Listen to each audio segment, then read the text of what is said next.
G'day guys, I'm Hayden from MicroHomes and I want to show you our new 2020 range of Urban Series microhomes. The first thing you'll notice is the lack of drawbar. There's nothing here in the way.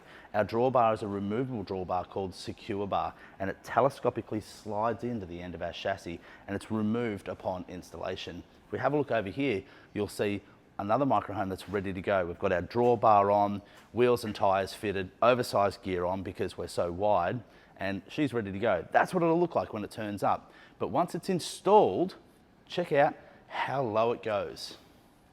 Lowering down onto the engineered stands, it sits only 10 centimetres off the ground. No visible wheels or jack stands sitting on blocks of wood and bricks, etc.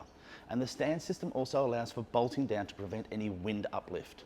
We do this for stability, so it doesn't feel like a caravan moving around when the wind blows, and no one comes close to the amount of engineering that's gone into our chassis to provide the strength and stiffness to allow plaster walls inside and have the entire suspension system fold up out of the way enough to get the belly of the microhome so close to the ground. Together with the removable drawbar, it looks nothing like a trailer home or a tiny house and more like a cabin. Let's talk about power. This is a 15 amp extension lead you'd normally find plugged into a caravan or a tiny house.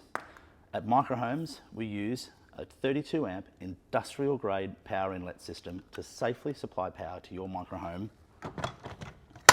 for years on end. Our sewage system. This is one of the greatest features of our microhomes. The system treats and stores your sewage in an onboard tank that's built up into the chassis, and it automatically pumps out when it's full via this hose. This means you can pump uphill up to 7 metres and across up to 80. And it just plugs into the discharge point of your septic system, your storage system, or even town sewage via a compliant discharge point.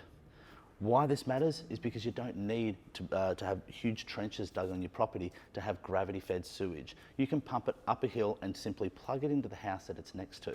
And it also gives you a normal flushing toilet.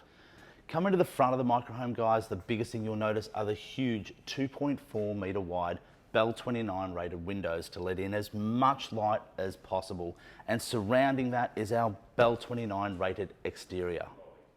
On the inside of the microhome, the biggest thing you'll notice is the size. We're huge. It's 3 clear metres, plaster to plaster. To put that in perspective, a container house or a tiny house is 2.2 metres on the inside, which is that. A microhome is 3 metres wide, and that makes all the difference.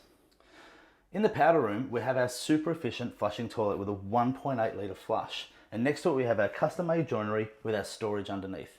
But the real hero of the room here is the door. It's a commercial grade door with locking lever handle, and holding it all up is our aluminium frame with acoustic seal and acoustic relief vent, because no one needs to hear what you're doing in here. But the most important part of all this is that Australian Building Code states that if the door is within 1.2 metres of the toilet, it has to have lift-off hinges to allow somebody on the outside to be able to just lift it out of the frame and get it out of the way so you can get to somebody who's collapsed on the other side, because that is building law.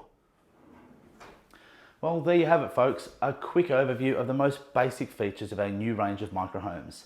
This 6 metre model is one of the smallest ones. We also make an 8.4 metre model which has a separate bedroom. As always, all microhomes come standard with plaster-lined walls, air conditioning, bushfire-resistant exterior, and a huge 3 metre internal width. We also have stock models available for immediate delivery. To find out more, check out our Instagram and Facebook pages by searching for MicroHomes Group. And until next time, thanks for watching.